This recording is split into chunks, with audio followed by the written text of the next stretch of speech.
ನಮಸ್ಕಾರ, ಶುಭ ಸಂಜೆ. ಸಂಕಲ್ಪ ಸಿದ್ಧಿ ವಿಶೇಷ ಕಾರ್ಯಕ್ರಮಕ್ಕೆ ತಮ್ಮೆಲ್ಲರಿಗೂ ಆತ್ಮೀಯ ಸ್ವಾಗತ ಹೇಳ್ತಾ ಇರೋದು ನಾನು ಅನುಷಾ. ಸೊ ಮೊದಲನೇ ಬಾರಿ ನಮ್ಮ ಚಾನಲ್ ವೀಕ್ಷಿಸ್ತಾ ಇದ್ದೀರಾ ಅಂದ್ರೆ ಈಗಲೇ ನಮ್ಮ ಚಾನಲ್ ನ ಸಬ್ಸ್ಕ್ರೈಬ್ ಮಾಡಿ, ನಮ್ಮ ವಿಡಿಯೋಸ್ ನ ಲೈಕ್ ಮಾಡಿ. ಕಾರ್ಯಕ್ರಮದಲ್ಲಿ ನಮ್ಮ ಜೊತೆಲಿದ್ದಾರೆ ಸ್ಪಿರಿಚುವಲ್ ಗುರು ಡಾಕ್ಟರ್ ವಿಷ್ಣುದತ್ತ ಗುರುಜಿಯವರು. ಗುರುಜಿಯವ್ರನ್ನ ಕಾರ್ಯಕ್ರಮಕ್ಕೆ ಬರ್ಮಾಡ್ಕೊಳ್ಳೋಣ. ನಮಸ್ತೆ ಗುರುಗಳೇ, ಕಾರ್ಯಕ್ರಮಕ್ಕೆ ಭಕ್ತಿಯ ಸ್ವಾಗತ. ಗುರುಗಳೇ, ಇತ್ತೀಚೆಗೆ ನನಗೊಬ್ರು ಪರಿಚಯ ಆದ್ರು. ಎಲ್ಲೋ ಒಂದು ಕಡೆ ಈ ಹಣದ ವಿಚಾರ ಮಾತಾಡ್ತಿದ್ದಾಗ ಶೇರ್ ಮಾರ್ಕೆಟ್ ನಲ್ಲಿ ಇನ್ವೆಸ್ಟ್ ಮಾಡಿದ್ರೆ ಕೆಲವು ಸತಿ ನಿಮ್ಗೆ ಜಾಕ್ ಪಾಟ್ ಹೊಡೆದ್ಬಿಡುತ್ತೆ ಅಂತ ಹೇಳಿದ್ರು. ಅಂದ್ರೆ 1:10 ಆಗುವಂಥದ್ದು, 1:ಡಬಲ್ ಆಗುವಂಥದ್ದು, ಈ ತರದ್ದೆಲ್ಲ ಆಗತ್ತೆ ಅಂತ ಹೇಳಿದ್ರು. ಸೊ ನಮ್ಮ ಲೈಫ್ ಅಲ್ಲಿ ಕೂಡ ಇದೇ ರೀತಿ ಜಾಕ್ ಪಾಟ್ ಹೊಡಿಬೇಕು ಅಂತಂದ್ರೆ ಏನ್ ಮಾಡ್ಬೇಕು? ಬಿಕಾಸ್ ನನಗೆ ಶೇರ್ ಮಾರ್ಕೆಟ್ ಅಲ್ಲಿ ಇನ್ವೆಸ್ಟ್ ಮಾಡಕ್ ಗೊತ್ತಿಲ್ಲಪ್ಪ. ನಾನ್ ಮಾಡ್ತಾ ಇರೋ ಕೆಲಸದಲ್ಲೇ ನನಗೆ ಜಾಕ್ ಪಾಟ್ ಆಗ್ಬೇಕು. ಸೊ ಏನ್ ಮಾಡ್ಬೇಕಾಗತ್ತೆ ಗುರುಗಳೇ? ಇದ್ರ ಬಗ್ಗೆ ತಿಳಿಸ್ಕೊಡಿ. ಓಂ ವಿಶ್ವಸ್ಮಯ ನಮಃ. ಪ್ರೀತಿಯ ಬಂಧುಗಳೇ, ಈ ಕುಬೇರನ ಸಂಖ್ಯೆ ಬಹಳ ವಿಶೇಷ ಇದೆ. ಅದೊಂದು ತಾಂತ್ರಿಕ ಪದ್ಧತಿ ಇದ್ದು ಕೆಲವು ಡೇಟಲ್ಲಿ ಮಾಡ್ಬೇಕು. ಈಗ ನೋಡಿ, ನಾನೊಂದು ಉಂಗುರವನ್ನ ತರಿಸಿದ್ದು ನನ್ನ ಸಮಯಕ್ಕೆ ತರಿಸಲ್ಲ. ಹೌದು, ಅವರು ಬಲವಂತವಾಗಿ ನನಗೆ ನೀವು ಹಾಕೊಳ್ಬೇಕು ಅಷ್ಟು ದಿವಸ ಅಂತೇಳಿ ನನಗೆ ಕೊಟ್ಟು ಆಮೇಲೆ ಅವ್ರು ಹಾಕೊಳ್ತಾರೆ, ಮತ್ತೆ ಕಿತ್ಕೊಳ್ತಾರೆ ನನ್ನ ಹತ್ರ ಅನ್ಕೊಳ್ಳಿ. ನಾನು ಕೊಟ್ಬಿಡ್ತೇನೆ. ಮಿಡಲ್ ಅಲ್ಲಿ 24 ಇದೆ. ಇವತ್ತು ಡೇಟ್ ಏನು? 24. ಗುಡ್. ಅಂದ್ರೆ ಈ ರೀತಿ ಸಂಖ್ಯೆ 24 ಬರಬೇಕು. ಆ ಒಂದು ಪ್ಲಾನ್ ಅಲ್ಲೇ ನೀವು ಮಾಡ್ಕೊಂಡು ಇದ್ದು ಡೇಟ್ ಆಗಿರ್ಬೋದು, ಅಥವಾ ಅವ್ರದ್ದು ಆ ಸಂಖ್ಯೆ ಹಾಕಿದ್ದು ಮಾಡ್ತೀರಿ ಅಂತಂದ್ರೆ ಬಹಳ ಅದ್ಭುತ. ನೀವು ಮಾಡ್ತೀರಿ ಅಂದ್ರೆ ನಾನು ಹೇಳ್ತೀನಿ ಈಗ ಖಂಡಿತವಾಗ್ಲೂ ಗುರುಗಳೇ, ಖಂಡಿತ. ಹೌದು ಗುರುಗಳೇ, ವೀಕ್ಷಕರು ಕೂಡ ಮಾಡ್ಕೊಳ್ತಾರೆ. ನಿಮ್ಮ ಒಂದು ವೃತ್ತಿನಲ್ಲಿ ಜಾಕ್ ಪಾಟ್ ಪಡಿಲಿಕ್ಕೆ 24 ಕರ್ಪೂರದ ಬಿಲ್ಲೆಗಳು ತುಂಬಾ ಚೆನ್ನಾಗಿರ್ಬೇಕು. ಅದು ವೈಟ್ ಎಷ್ಟು ಚೆನ್ನಾಗಿರುತ್ತೆ ಅಂತ ನೋಡಿದ್ರೆ, ಆ ಡಬ್ಬ ತೆಗೆದ್ರೆ ಆ ಡಬ್ಬಿ ಕರ್ಪೂರದ ಅಷ್ಟು ಚೆನ್ನಾಗಿರುತ್ತೆ. ತುಂಬಾ ಅದ್ಯಾವ್ದು ಸಣ್ಣ ಸಣ್ಣ ಮಾಡ್ತಾನೆ ಮಾತ್ರೆಗಳು, ಅವೆಲ್ಲ ಇರಬಾರ್ದು. ಚೆನ್ನಾಗಿರುತ್ತೆ ಅಂತಂದ್ರ ತುಂಬಾ ಚೆನ್ನಾಗಿರುತ್ತೆ. ಅದು ಟ್ಯಾಬ್ಲೆಟ್ ಇದ್ದಂಗೆ ಇರುತ್ತೆ ಅಮ್ಮ, ರೌಂಡ್ ಬೇಡ, ಉದ್ದಕ್ಕಿರುತ್ತೆ, ತುಂಬಾ ಚೆನ್ನಾಗಿರುತ್ತೆ, ದಪ್ಪ ಇರುತ್ತೆ ಸ್ವಲ್ಪ. ಆ ತರಹದ್ದು 24 ಕರ್ಪೂರದ ಬಿಲ್ಲೆಗಳನ್ನ ಒಂದು ಹೊಸದಾಗಿ ಶಂಖವನ್ನ ಖರೀದಿ ಮಾಡಬೇಕು. ಆ ಶಂಖ ಲೆಫ್ಟ್ ಹ್ಯಾಂಡ್ ಇಟ್ಕೋಬೇಕು. ಕರ್ಪೂರ ಒಂದೊಂದೇ ಇದಕ್ಕೆ ಹಾಕ್ಬೇಕು. ಓಂ ಪಾಂಚಜನ್ಯಾಯ ನಮಃ, ಓಂ ಪಾಂಚಜನ್ಯಾಯ ನಮಃ, ಓಂ ಪಾಂಚಜನ್ಯಾಯ ನಮಃ ಅಂತೇಳಿ 24 ಕರ್ಪೂರದ ಬಿಲ್ಲೆಗಳನ್ನ ಇದ್ರೊಳಕ್ಕೆ ಹಾಕೊಳ್ಳತಕ್ಕಂತಹದ್ದು.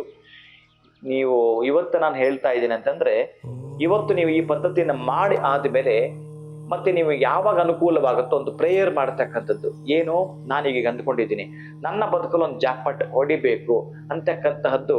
ಅಂದ್ರೆ ಈ ಶಂಖ ಏನನ್ನ ಸೂಚಿಸುತ್ತೆ ಅಂತಂದ್ರೆ, ಅವರ ಬದುಕಿನಲ್ಲಿ ವಿಜಯದ ಕಹಳೆಯನ್ನ ಸೂಚಿಸುತ್ತೆ. ಅಂತಹ ವಿಜಯದ ಕಹಳೆಯನ್ನ ಸೂಚಿಸ್ತಕ್ಕಂಥದ್ದು 24 ಕರ್ಪೂರದ ಬಿಲ್ಲೆಗಳನ್ನು ಹಾಕೊಂಡಿದ್ದೀರಿ. ಒಟ್ಟಾರೆ ನಾನು ಎಲ್ಲಿ ಅಂತ ಹೇಳಲ್ಲ, ಅದು ನಿಮಗೆ ಸಂಬಂಧಪಡ್ತಕ್ಕಂಥದ್ದು. 24 ಕಡೆ 24 ಸಂಖ್ಯೆಯನ್ನು ಬರೀಬೇಕು. ಒಂದು ಕಡೆ ಒಂದು ಎಕ್ಸಾಂಪಲ್, ಒಂದು ಪುಸ್ತಕದಲ್ಲಿ, ಒಂದೇ ಪುಸ್ತಕದಲ್ಲಿ ಒಂದು ಮಾತ್ರ, ಪುಸ್ತಕದಲ್ಲಿ 24 ಬರೆಯಂಗಿಲ್ಲ. ಯಾವುದೋ ಒಂದು ನೋಟ್ ಬುಕ್ ಅಲ್ಲಿ 24 ಅಂತ ಬರೆಯುವಂಥದ್ದು ಒಂದಾಯ್ತು. ಎರಡನೇದು, ನಿಮ್ಮ ಒಂದು ಜೇಬು ಒಳಗಡೆ 24 ಅಂತ ಬರೀತಕ್ಕಂಥದ್ದು. ನಿಮ್ಮ ಈ ಶುಕ್ರ ಪರ್ವದಲ್ಲಿ 24 ಅಂತ ಬರೀತಕ್ಕಂಥದ್ದು. ಇಲ್ಲಿ 24 ಅಂತ ಬರೀದು. ಎಷ್ಟು 4 ಆಯ್ತಾ? ಹೌದು. ಹೀಗೆ ನಿಮ್ಮ ಮನೆಯಲ್ಲಿ ಈ ಒಂದು ತುಂಬಾ ಚೆನ್ನಾಗಿ ವಿಳೆದೆಲೆ ಇರುತ್ತಲ್ಲ, ಆ ತರದ ವಿಳೆದೆಲೆ ಎಷ್ಟು ಅಗಲವಾಗಿರುತ್ತೆ ಯಾವ್ದಾದ್ರು ಸರಿನೇ ಒಂದು 4-5 ಟ್ರೀ ಮೇಲೆ 24 ಸಂಖ್ಯೆಯಿಂದ ಬರೀತಕ್ಕದ್ದು. ಇನ್ನು ಮನೆಯಲ್ಲಿ ನಿಮ್ಮ ಕೋಣೆಯಲ್ಲಿ ಒಂದು 24 ಸಂಖ್ಯೆಯನ್ನು ಬರೆದು ಅಂಟಿಸ್ತಕ್ಕಂಥದ್ದು. ಯಾಕೆ ನಾನು ಮೊದಲಿದನ್ನು ಕೇಳಿದೆ ಅಂತಂದ್ರೆ, ಇವೆಲ್ಲ ಇದೆ, ನೀವು ಮಾಡ್ತೀರೋ ಅಂದಾಗ ಇದನ್ನ ಅನ್ಕೊಡ್ತೀನಿ. 24 ಜಾಗಗಳು ಯಾವುದಾದ್ರೂ ನಿಮಗೆ ಖುಷಿ ಅನಿಸ್ಬೇಕು, ಬರೀತಿದ್ರೆ ಖುಷಿ ಅನಿಸ್ಬೇಕು.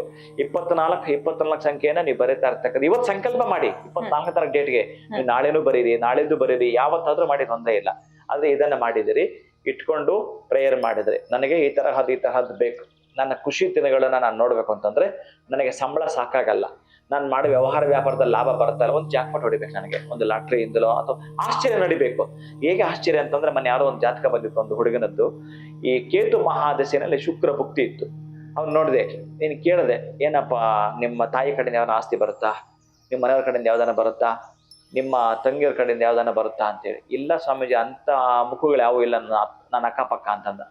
ನನ್ನ ಅಕ್ಕಪಕ್ಕದಲ್ಲಿ ಯಾವುದೇ ಹೆಣ್ಣು ಕಡೆಯಿಂದ ನನಗೆ ಹಣ ಬರೋ ಸೂಚನೆಗಳು ಯಾವೂ ಇಲ್ಲ ಅಂತಂದ.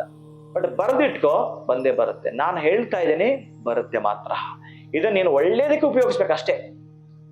ಇದು ನಿನಗೆ ಬದುಕನ್ನ ಕಟ್ಕೊಳ್ಳಲಿಕ್ಕೆ ಬರ್ತಾ ಇರೋ ಹಣ, ಮತ್ತೆ ಇದನ್ನೇ ನಾನು ವೇಸ್ಟ್ ಮಾಡಿದೆ ಅಷ್ಟೇ.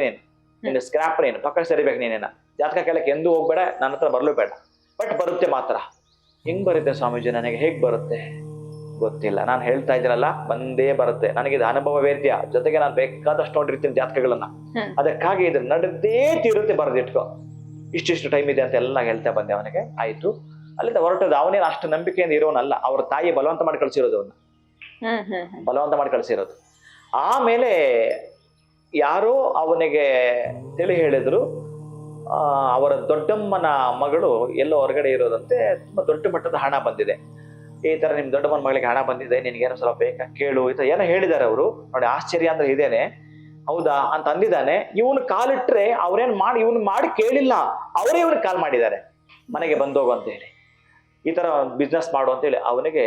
ಅವನು ಕೊಟ್ಟಿರ್ತಕ್ಕಂಥದ್ದು 40 ಲಕ್ಷ ರೂಪಾಯಿ ಕೊಟ್ರಂತೆ. ಅವನಿಗೆ ಬೇಕಾಗಿದ್ದು 10 ಲಕ್ಷ. 40 ಲಕ್ಷ ಅವನು ಕೊಟ್ಟಾಗ ಆಶ್ಚರ್ಯ. ಆಮೇಲೆ ನನ್ನನ್ನು ಹುಡ್ಕೊಂಡು ಬಂದಿದ್ದಾನೆ, ನಾನಿಲ್ಲ ಇಲ್ಲಿ. ಅವನಿಗೊಂದು ಆಶ್ಚರ್ಯ ಆಗಿದೆ, ತಿಳಿಸ್ಬೇಕು ಅನ್ನೋದಕ್ಕೆ ಬಂದಿದ್ದಾನವ. ತಿಳಿಸ್ಬೇಕು ಅಂತ ಅಪಾಯಿಂಟ್ ತಗೊಳ್ಳದೆ, ಮತ್ತೊಂದು ತಗೊಳ್ಳದೆ ಬರ್ತೀನಿ ಹುಡುಕ್ ಬಂದಿರ್ತಾನೆ. ಅದು ಸಾಧ್ಯವೇ ಇಲ್ಲ, ಅದು ಆಗ್ಲೂ ಇಲ್ಲ. ನಾನು ಅವನಿಗೆ ಸಿಗ್ಲಿಲ್ಲ. ನಂತರ ಕರೆ ಮಾಡಿ ತಿಳಿಸಿದೆ, ಏನಪ್ಪ ನೀನು ಈ ಥರ ಬಂದೋಗುತ್ತೆ ಏನೆಲ್ಲ ಕೇಳಿದೆ. ಅವನೆಲ್ಲ ಹೇಳಿದೆ, ಸ್ವಾಮೀಜಿ ನೀವು ಹೇಳಿದಂಗೆ ಅದು ನಡೀತಾನೆ, ಬಹಳ ಬಹಳ ಬಹಳ ಖುಷಿ ಆಯ್ತು. ಅದಕ್ಕೆ ನಿಮ್ಮ ಹತ್ರ ಹೋಗಿ ಒಂದ್ಸಲ ಕುಳಿತುಕೊಂಡು ಕೃತಜ್ಞತೆ ಹೇಳ್ಬೇಕು ಅಂತ ಬಂದಿದ್ದೆ ಅಂತ ಹೇಳ್ದ. ನಾನು ಯಾಕಿದ್ದೀನಿ ಇದನ್ನ ಪಕ್ಕಕ್ಕೆ ಇಡ್ತೀನಿ. ಇದನ್ನ ನೀವೇನ್ ಮಾಡ್ಬೇಕು ಅಂತಂದ್ರೆ 24 ಕರ್ಪೂರದ ಬಿಲ್ಲೆಗಳನ್ನು ಕೂಡ ಎಲ್ಲಿ ಯಾವುದೋ ಒಂದು ಮರದ ಕೆಳಗಡೆ ಈ 4 ಬೆಲ್ಲದ ಹಚ್ಚು ಕರೆಕ್ಟ್ 4 ಇಡ್ಬೇಕು, ಪಕ್ಕ 4 ಇಡ್ಬೇಕಾಗತ್ತೆ. ಅದರ ಮೇಲೆ 1 ಕರ್ಪೂರ, ಇದನ್ನ ಬಿಟ್ಟು 1 ಕರ್ಪೂರವನ್ನ ಅಂಟಿಸ್ಬೇಕು. ಅದು ಕರೆಕ್ಟಾಗಿ ಹಾಗೇ ಬೆಳಗ್ತಾ ಇರಬೇಕು. ಅದರ ಮೇಲೆ ಒಂದೊಂದಾಗಿ ಹಾಕ್ಬೇಕು, ಇದನ್ನ ಹಾಕ್ತಾ ಇರಬೇಕು. ಅದು ಹಾಗೇ ಧಾರಾಕಾರ ಉರಿತಾ ಇರುತ್ತೆ, ಮೇಲಕ್ಕೆ ಬರ್ತಾನೆ ಆಗುತ್ತೆ. ಹಾಗೆ ನೀವು ಅದನ್ನ ನಮಸ್ಕಾರ ಮಾಡ್ಕೊಳ್ತಿರ್ತೀರಿ. ನನಗೆ ಬರಬೇಕಾಗಿದ್ದ ಹಣ ಈ ರೀತಿಯಲ್ಲಿ ಬರಬೇಕು. ನನಗೆ ಒಂದು ಜಾಕ್ಪಾಟನ ಪದ ನೀವು ಬಳಸಿದ್ರಲ್ಲ, ಹಾಗೆ ಜಾಕ್ ಫ್ರೂಟ್ ಅನ್ಕೊಂಡ್ಬಿಟ್ಟಿದೆ ಮೇಲೆ ಜಾಕ್ ಪಾಟ್ ನನಗೆ ಹೊಡಿಬೇಕು ಅಂತಕ್ಕಂಥ ಸಿದ್ಧಾಂತವನ್ನ ನೀವು ಆ ಬೆಲ್ಲದ ಜೊತೆಗೆ ಉರಿತಾ ಇರ್ತಕ್ಕಂಥ ಬೆಂಕಿಯೊಂದಿಗೆ ನೀವು ಮಾತಾಡ್ಕೊಳ್ತೀರಿ. ಎಲ್ಲ ಉರಿದ ಆದ ಮೇಲೆ 2 ಬೆಲ್ಲದ ಹಚ್ಚನ್ನ ನೀರಿಗೆ ಬಿಡಬೇಕು. 2 ಬೆಲ್ಲದ ಹಚ್ಚನ್ನ ನೀವು ಕರೆಕ್ಟ್ ಆಗಿ ಪುಡಿ ಮಾಡಿಬಿಟ್ಟು ಅಕ್ಕಿ ಬಾಳೆಹಣ್ಣು ಕಿವುಚಿ ಹಸುಗೆ ಕೊಟ್ಬಿಟ್ಟು ಆ ಹಸುವಿಗೆ 3 ಪ್ರದಕ್ಷಿಣೆ ಮಾಡಿ ಮನೆಗೆ ಬರ್ತೀರಪ್ಪ. ಇಷ್ಟು ಮಾಡ್ಕೊಳ್ತೀರಿ. ಇವತ್ತಿದೆ ನಾನು ಮಾಡ್ತೀನಿ ಅಂತ ನಿಮ್ಮ ಮನಸ್ಸಲ್ಲಿ ಬರೆದು ಬಿಡಿ. ಒಂದಷ್ಟು ಪುಸ್ತಕದಲ್ಲೂ ಬರೆದಿಟ್ಬಿಡಿ. ಯಾವುದೋ 1-2 ಬುಕ್ ಮೇಲೆ ಬರೆದಿಟ್ಬಿಡಿ 24 ಸಂಖ್ಯೆಯನ್ನ. ನೀವು ನಾಳೆನೂ ಮಾಡಿ, ನಾಳೆ ಯಾವ್ದಾದ್ರು ಮಾಡ್ಕೊಳ್ಳಿ. ಒಟ್ಟಾರೆ ಜಾಕ್ ಪಾಟನ್ನ ಮನೆ ಒಳಗಡೆ ಪ್ರವೇಶ ಮಾಡ್ತಕ್ಕಂಥ ಕ್ರಿಯೆ ಇದಾಗಿರುತ್ತೆ. ಇದು ಸಕ್ರಿಯವಾಗಿ ನಿಮ್ಮ ಬದುಕಿಗೆ ಒಂದು ವಿಶೇಷವಾಗಿರುತ್ತೆ ಫಲವನ್ನ ಕೊಡುವಂಥದ್ದು. ಖಂಡಿತವಾಗ್ಲೂ ಗುರುಗಳೇ, ಎಲ್ಲೋ ಒಂದು ಕಡೆ 24ನೇ ತಾರೀಕು ಏನ್ ಕೋ ಇನ್ಸಿಡೆನ್ಸ್ ಇದೆ. ನೀವು 24 ಸಂಖ್ಯೆ ಬಗ್ಗೆನೇ ಹೇಳಿದ್ರಿ ಅಂತ ಹೇಳ್ಬೋದು. ಇನ್ನು ನಮ್ಮ ಲೈಫ್ ನಲ್ಲಿ ನಾವು ಮಾಡ್ತಾ ಇರುವಂತ ಕೆಲಸದಲ್ಲೇ ನಮ್ಗೆ ಜಾಕ್ ಪಾಟ್ ಆಗ್ಬೇಕು ಅಂತಂದ್ರೆ ತುಂಬಾ ಸರಳವಾಗಿರುವಂತ ರೆಮಿಡಿನ ಮಾಡ್ಕೊಳ್ಬೇಕು ಅಂತ ತಿಳಿಸಿದ್ರೆ, ಇದು ನಾನಷ್ಟೇ ಅಲ್ಲ, ಪ್ರತಿಯೊಬ್ಬರಿಗೂ ಕೂಡ ಇಷ್ಟ ಆಗಿರುತ್ತೆ. ಅವರು ಕೂಡ ಇದನ್ನ ಮಾಡ್ಕೊಳ್ತಾರೆ. ಧನ್ಯವಾದಗಳು ತಮ್ಗೆ. ನಮಸ್ಕಾರ. ಹರೇ ಶ್ರೀನಿವಾಸ. ಸೊ 24ನೇ ತಾರೀಕು ಆಗಿರೋದ್ರಿಂದ 24 ಸಂಖ್ಯೆಯ ಒಂದು ವಿಶೇಷತೆ ಏನಿರಬಹುದು, ಇನ್ನು ನಮ್ಮ ಒಂದು ಕೆಲಸದಲ್ಲಿ ನಮಗೂ ಕೂಡ ಜಾಕ್ ಪಾಟ್ ಹೊಡಿಬೇಕು ಅಂತಂದ್ರೆ ಯಾವ ರೆಮಿಡಿಯನ್ನ ಫಾಲೋ ಮಾಡ್ಬೇಕು ಅಂತ ಗುರುಗಳು ತಿಳಿಸ್ಕೊಟ್ಟಿದ್ದಾರೆ. ವಿಡಿಯೋ ತಮ್ಮೆಲ್ರಿಗೂ ಇಷ್ಟ ಆಗಿದೆ ಅಂತ ಭಾವಿಸ್ತಾ ಕಾರ್ಯಕ್ರಮವನ್ನ ಮುಗಿಸುವಂತಹ ಸಮಯ ಆಗಿದೆ. ನಮಸ್ಕಾರ.